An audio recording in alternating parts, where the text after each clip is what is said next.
نحمدہ ونصلی وسلم علی رسولہ الکریم، اما بعد۔ پارہ نمبر ہے 12، رکوع نمبر ہے 3، سورہ ہود، اور آیت نمبر آج ہم پڑھیں گے 32۔ اعوذ باللہ من الشیطان الرجیم، بسم اللہ الرحمن الرحیم۔ قالوا یا نوح قد جادلتنا فأكثرت جدالنا فأتنا بما تعدنا إن كنت من الصادقين قال إنما يأتيكم به الله إن شاء وما أنتم بمعجزين ولا ينفعكم نصحي إن أردت أن أنصح لكم إن كان الله يريد أن يغويكم هو ربكم وإليه ترجعون أم يقولون افتراه قل إن افتريته فعلي إجرامي وأنا بريء مما تجرمون۔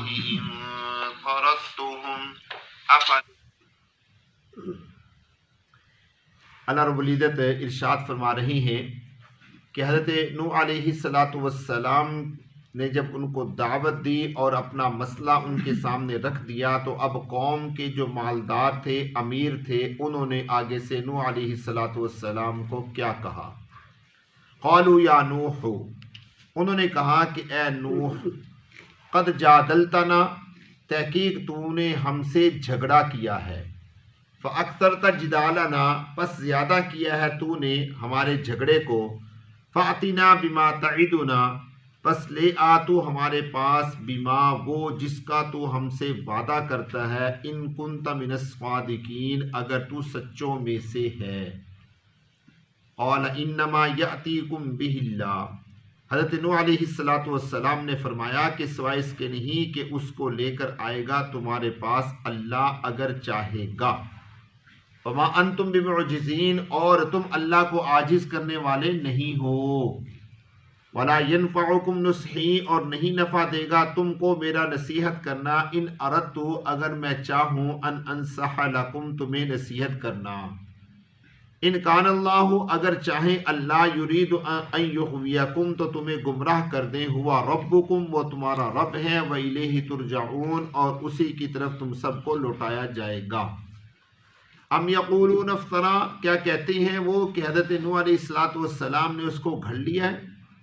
اے نبی آپ فرما دیجئے، اے نوح آپ فرما دیجئے، اگر میں نے اس کو گھڑ لیا ہے، فعلی اجرامی، تو میرے ذمے میرا جرم ہے، وَأَنَا بَرِيءٌ مِّمَّا تُشْرِكُونَ، اور میں بری ہوں ان سے جو تم جرم کرتے ہو، مما تجرمون، اور میں بری ہوں اس سے جو تم جرم کرتے ہو۔ میرے دوستو، حضرت نوح علیہ السلام نے جب ان کے سامنے ان کے اشکالات کے ایک جوابات رکھے، ان کو دور کیا، تو حضرت نوح علیہ السلام نے ان سے کہا اے نوح، انہوں نے حضرت نوح علیہ السلام سے کہا اے نوح، قد جادلتنا، تحقیق تو نے ہم سے جھگڑا کیا ہے۔ اس سے کیا پتہ چلتا ہے کہ دین کی بات کرنا یہ بھی کیا ہو گیا؟ جھگڑا ہو گیا۔ اور اکثر آپ نے دیکھا ہوگا جب کوئی آدمی کسی کو دین کی بات سمجھاتا ہے، میرے تجربے میں تو یہ بات آئی ہے کہ جب کسی کو کوئی بات کی جاتی ہے، جیسے نبیوں کے سامنے لوگ کہا کرتے تھے نا، ہم نے اپنے باپ دادا کو یہ کرتے ہوئے دیکھا ہے، آج بھی یہی صورتحال ہے، یہی جملہ بول دیا جاتا ہے کہ ہمارے بڑے باپ دادا یوں ہی کرتے آ رہے ہیں، لہذا ہم بھی یوں ہی کریں گے۔ دین جو ہے وہ باپ دادا سے نہیں ملا، دین تو ہمیں کس سے ملا ہے؟ انبیاء علیہ السلام سے ملا ہے۔ دین ہمیں شرعیت سے ملا ہے، دین ہمیں اللہ رب العزت نے عطا کیا ہے۔ قیامت والے دن تو نہ باپ کام آئے گا نہ دادا کام آئے گا، نہ باپ اور دادا کا دین کام آئے گا، بلکہ اللہ تبارک و تعالیٰ قرآن پاک میں ارشاد فرماتے ہیں، دوسرے پارے کا جو تیسرا یا چوتھا رکوع ہے، اس میں اللہ تبارک، چوتھے رکوع میں اللہ فرماتے ہیں کہ جس وقت یہ آپس میں ایک دوسرے کو دیکھیں گے نا تو چھپ جائیں گے، ایک دوسرے کو جب دیکھیں گے نا تو چھپ جائیں گے، یعنی جن باپ دادا کے دین کی یہ بات آج دنیا میں کرتے ہیں، جب کل قیامت میں یہ ایک دوسرے کے سامنے آئیں گے تو ایک دوسرے سے کیا ہو جائیں گے؟ چھپ جائیں گے، تاکہ وہ مجھے دیکھ کے پکڑ نہ لے اور یہ نہ کہے کہ تیرے نقش قدم پر میں چلا، اب بتا میرا کیا ہوگا۔ اور اسی طرح 13ویں پارے میں اللہ تبارک تعالیٰ ارشاد فرماتے ہیں وقال الشیطان لما قضی الامر ان اللہ وعدکم وعد الحق ووعدتکم فاخلفتکم وما کان لی علیکم من سلطان الا ان دعوتکم فاستجبتم لی۔ شیطان کہتا ہے جب کل قیامت میں اللہ کی بارگاہ میں کھڑے ہوں گے نا، تو شیطان کہے گا کہ جو اللہ نے تم سے وعدہ کیا تھا وہ وعدہ سچا ہے، اور جو میں نے تم سے وعدہ کیا تھا وہ وعدہ جھوٹا ہے۔ اب جب لوگ شیطان کو ملامت کریں گے کہ تو نے ہمیں اس رستے پر لگایا، تو شیطان کہے گا کہ میں نے تو تمہیں بلایا تھا، تم چل کے آگے۔ جیسے کبوتر کو دانے ڈالتے ہیں نا ایسے کر کے، اور کبوتر آ جاتا ہے اور جال میں پھنس جاتا ہے، تو شیطان بھی ہمیں ایسے ہی دانہ ڈالتا ہے، وہ بلاتا ہے صرف ہمیں اور ہم چل پڑتے ہیں۔ بلکہ شیطان یہاں تک کہے گا فلا تلومونی ولوموا انفسکم، مجھے ملامت نہ کرو، بلکہ کس کو ملامت کرو؟ اپنے آپ کو ملامت کرو۔ ما انا بمصرخکم وما انتم بمصرخی، میں تمہارا ذمہ دار نہیں ہوں اور تم میرے ٹھیکیدار نہیں ہو، تم اپنے گھر جاؤ، میں اپنے گھر جاؤں گا۔ تو میرے دوستو، حضرت نوح علیہ السلام کے ساتھ بھی انہوں نے یہی جھگڑا کیا، الٹا الزام لگا دیا نوح علیہ السلام پر کہ تو نے زیادہ جھگڑا کیا ہے، تو زیادہ بول بول کے آ رہا ہے۔ اور وہ چپ رہنے والا شخص ویسے بیچارہ پھنس جاتا ہے، اگر کوئی ایک بات کا جواب بھی دے تو وہ پھنس جاتا ہے۔ اور آگے سے ایک اور بہت بڑا دعویٰ کر دیا، اگر تو سچا ہے تو پھر لا اللہ کا عذاب، پتہ چلے ہمیں بھی کہ وہ اللہ کا عذاب کتنا ہے۔ یہ اس زمانے کی بات ہے جس زمانے میں یہ قوم عاد اور قوم سمود ابھی پیدا بھی نہیں ہوئے تھے۔ قوم عاد اور قوم سمود اس زمانے میں ابھی پیدا بھی نہیں ہوئے تھے۔ قوم عاد اور قوم سمود وہ لوگ ہیں جن کے کئی 100 فٹ قد تھے، تو یہ ان سے بھی پہلے کی قومیں ہیں۔ حضرت نوح علیہ السلام سے پہلے کی قومیں، ان کے قد کتنے بڑے بڑے ہوں گے اور ان کے پاس کتنی طاقتیں ہوں گی، یہ خود اندازہ آپ لگا لیجیے گا۔ تو انہوں نے کہا کہ لا، چونکہ طاقتور تھے، مضبوط تھے، پہاڑوں جتنے قد تھے، اس لیے انہوں نے کیا کر دیا؟ دعویٰ کر دیا اور جناب مطالبہ کر دیا، لا اللہ کا عذاب اگر تیرے پاس بس کی بات ہے۔ تو حضرت نوح علیہ السلام نے اس وقت بھی یہی فرمایا انما یاتیکم بہ اللہ، میں نہیں لا سکتا اس عذاب کو۔ لانے والی ذات کون ہے؟ اللہ کی ذات ہے۔ اللہ چاہے گا تو تمہیں عذاب میں مبتلا کر دے گا۔ ہاں یہ بات ذہن میں رکھیے گا، اگر اللہ کا عذاب آ گیا وما انتم بمعجزین، پھر تم اس عذاب کو روک نہیں سکتے۔ پھر یہ مت ذہن میں لائیے گا کہ تم اس عذاب کو روک لو گے، تمہارے بس کی بات نہیں ہے اس عذاب کو روکنا۔ اور باقی رہی یہ بات کہ تم لوگ کہتے ہو جھگڑا کرتے ہو، میں نے جھگڑا نہیں کیا، میں نے تو تمہیں نصیحت کی ہے۔ ولا ينفعكم نصحی، اور تمہیں میری نصیحت نے فائدہ نہیں دیا، میں نے تو تمہیں سمجھایا تھا، میں نے تو تمہیں راہ راست پر لانے کی کوشش کی تھی۔ میں دوستو، جو آدمی ہدایت کرنے والا ہوتا ہے نا، وہ سمجھا ہی سکتا ہے نا۔ بچے کو، اولاد کو ماں باپ سمجھاتے ہیں نا، ایک وقت تک تو ڈانٹتے ڈپٹتے ہیں، ایک وقت تک مارتے ہیں، پھر مارنا چھوڑ دیتے ہیں، پھر ڈانٹتے ڈپٹتے ہیں، پھر اس کے بعد ڈانٹنا ڈپٹنا بھی چھوڑ دیتے ہیں، پھر التجا کرنا شروع کر دیتے ہیں، سمجھانے شروع کر دیتے ہیں، پھر بالآخر کیا کہتے تھے؟ بھائی میں نے تو تجھے سمجھایا تھا، تیری عقل میں نہیں آیا، تیرے فہم میں نہیں آیا، تو نہیں سمجھا، تو اس میں میرا تو کوئی قصور نہیں ہے۔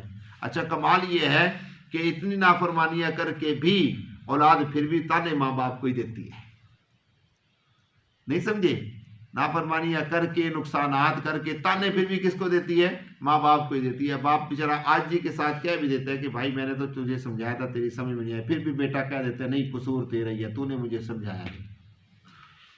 تو حضرت نوح علیہ السلام نے یہ کہا کہ میں نے تم سے جھگڑا نہیں کیا، میں نے تو تمہیں سمجھایا ہے، لیکن میری نصیحت نے تمہیں فائدہ نہیں دیا، تم نے میری نصیحت کو لیا نہیں۔ ان اردت ان انصح لکم، اگر اللہ تبارک و تعالیٰ نے تمہیں گمراہ کرنے کا ارادہ کر لیا ہے تو پھر میری نصیحت تمہیں فائدہ نہیں دے گی، پھر میں کیا تمہیں سمجھاؤں گا۔ جبکہ حضرت نوح علیہ السلام نے کتنا عرصہ سمجھایا؟ 950 سال، 950 سال سمجھایا، اور 950 سال جھگڑا کرتے رہے، وہ لوگ مقابلہ کرتے رہے حضرت نوح علیہ السلام کا۔ ظاہر سی بات ہے، نوح علیہ السلام کی عمر اگر 950 سال ہے تو امت کی عمر بھی تو اتنی ہوگی نا، کیونکہ حدیث پاک میں آتا ہے جتنی نبی کی عمر ہوتی ہے اتنی کس کی عمر ہوتی ہے؟ امت کی عمر ہوتی ہے۔ تو نوح علیہ السلام کی عمر 1060 سال، اور ایک روایت کے مطابق 1450 سال ہے، تو ظاہری سی بات ہے آگے امت کی عمر بھی تو اتنی ہوگی۔ تو 950 سال دعوت دی، اور حالت یہ ہے، میں نے کہیں پڑھا ہے، روایات کے اندر ہی پڑھا ہے کہ یہ اتنی دعوت دیتے تھے، لوگ ان کے اوپر پتھر پھینکتے تھے، مارتے تھے ان کو، پتھر مار کے یہ پتھروں کے اندر دب جاتے تھے۔ پھر جبرائیل علیہ السلام آتے، اپنے پروں کے ساتھ پتھر اٹھاتے، پھر یہ اٹھتے، پھر یہ دعوت دینا شروع ہو جاتے تھے۔ اتنی تکلیفیں بھی انہوں نے برداشت کی، اتنی ماریں بھی کھائیں گے، لیکن اس کے باوجود بھی اپنی عاجزی کو بیان کیا کہ میں کچھ نہیں کر سکتا، میں تمہیں سمجھا نہیں سکتا جب تک میرا اللہ نہیں چاہے گا۔ ہاں آگے یہ بھی فرما دیا وَإِلَيْهِ تُرْجَعُونَ، اور تم نے جانا کس کے پاس ہے؟ اپنے رب کے پاس جانا، ٹھکانہ تمہارا کیا ہے؟ وہی ہے۔ کسی انسان نے میرے دوستو اللہ کے ماں سوا کہیں اور نہیں جانا، سب نے اللہ کی بارگاہ میں پہنچنا ہے، چاہے کوئی دیر سے چاہے کوئی جلدی سے، پہنچنا سب نے کہاں پر ہے؟ اللہ کی بارگاہ۔ اس کے بعد آخر میں یہ جو آیت مبارکہ ہے اس رکوع کی، اس کے بارے میں 2 قول ہیں۔ ایک قول تو یہ ہے کہ یہ آیت مبارکہ رسول اللہ صلی اللہ علیہ وسلم کے بارے میں ہے، اور ایک قول یہ ہے کہ یہ آیت مبارکہ نوح علیہ السلام کے بارے میں ہی ہے۔ اگر نوح علیہ السلام کے بارے میں ہو تو پھر اس کی تفسیر اس طرح کریں گے کہ حضرت نوح علیہ السلام نے جو باتیں ان کو بیان کی وہ اپنے پاس سے نہیں گھڑی تھیں، بلکہ کس نے؟ اللہ کی طرف سے عطا کردہ تھی۔ لیکن چونکہ حضرت نوح علیہ السلام کے بارے میں یہ نہیں آتا کہ ان کو اللہ رب العزت نے کوئی صحیفہ یا کوئی کتاب عطا کی ہو۔ ویسے تو صحیفے نازل ہوئے، تقریباً 200 صحیفے نازل ہوئے، اور 4 آسمانی کتابیں نازل ہوئیں۔ یہ جو صحیفے ہوتے تھے کوئی یہ چھوٹے موٹے رسالے نہیں ہوا کرتے تھے، بلکہ کتاب کی طرح بڑی کتاب ہی ہوا کرتی تھی، لیکن مشہور جو ہوئی ہیں وہ 4 آسمانی کتابیں ہوئی ہیں۔ وہ اس لیے کہ اللہ تبارک و تعالیٰ نے پچھلے سارے صحیفوں کا خلاصہ بیان کر دیا 4 آسمانی کتابوں میں، پھر 4 آسمانی کتابوں کا خلاصہ بیان کر دیا کس میں؟ اللہ نے قرآن میں۔ اور دیکھا ہوگا آپ نے، ایک چیز پھیلی ہوتی ہے پھر اس کو آہستہ آہستہ سمیٹنا شروع کر دیتے ہیں، 8 سے 4، 4 سے 2، 2 سے 1 اینڈ۔ تو اسی طرح اللہ رب العزت نے صحیفوں کو سب کو سمیٹ کے آسمانی کتابوں میں بند کیا، پھر ان کو قرآن کے اندر محفوظ کر دیا، اور یہ اب قیامت تک قرآن چلے گا۔ بات سمجھا گی؟ اور دوسرا قول یہ ہے کہ اس سے مراد رسول اللہ صلی اللہ علیہ وسلم ہیں، کہ جب اللہ کے پیارے پیغمبر نے یہ واقعات ان کے سامنے بیان کیے تو انہوں نے کہا کہ اے محمد تو نے یہ گھڑ لیا ہے۔ حضرت نوح علیہ السلام کا واقعی جب بیان کیا تو انہوں نے کہا کہ آپ نے یہ کیا کر لیا ہے؟ گھڑ لیا ہے۔ تو رسول اللہ صلی اللہ علیہ وسلم نے ان سے وعدہ فرمایا اگر میں نے گھڑ لیا ہے تو پھر میرا گناہ میرے ذمہ نا، لیکن تم جو جرم کر رہے ہو، تم جو گناہ کر رہے ہو، ان کا میرے ساتھ کوئی کنیکشن نہیں ہے۔ میں نے جو گھڑا ہے وہ میرا جرم ہے، اور جو تم کر رہے ہو وہ تمہارا جرم ہے۔ اس سے اور آپ نے یہ بھی فرمایا انا بری مما تجرمون، میں بری ہوں اس سے جو تم کر رہے ہو۔ اس کا مطلب یہ ہوا کہ انسان کو اپنا گناہ دیکھنا چاہیے، کسی اور کا گناہ نہیں دیکھنا چاہیے۔ انسان کو اپنا گناہ دیکھنا چاہیے کہ میں کیا کر رہا ہوں۔ ہمارے ہاں تو یہ مزاج بن گیا نا، ہر انسان کی نظر دوسرے کے گناہوں پر ہے، بلکہ کئی تو ایسے بھی ہیں کہ دوسرے کے گناہوں پر بھی نظر نہیں ہے، دوسرے کے نیکیوں پہ نظر ہے، اور اس نیکی کو بھی گناہ بنا کر وہ پیش کرنے کی کوشش کرتے ہیں، جبکہ مسئلہ اپنے گناہوں کا ہے۔ ہم اپنے گناہوں سے چھٹکارا حاصل کر لیں تو کسی کے گناہ کو دیکھیں۔ ہمارے پاس اپنے گناہوں سے چھٹکارا حاصل کرنے کے لیے وقت نہیں ہے، اور ہم لگے ہیں دوسرے کے گناہوں کو ڈھونڈنے کے لیے۔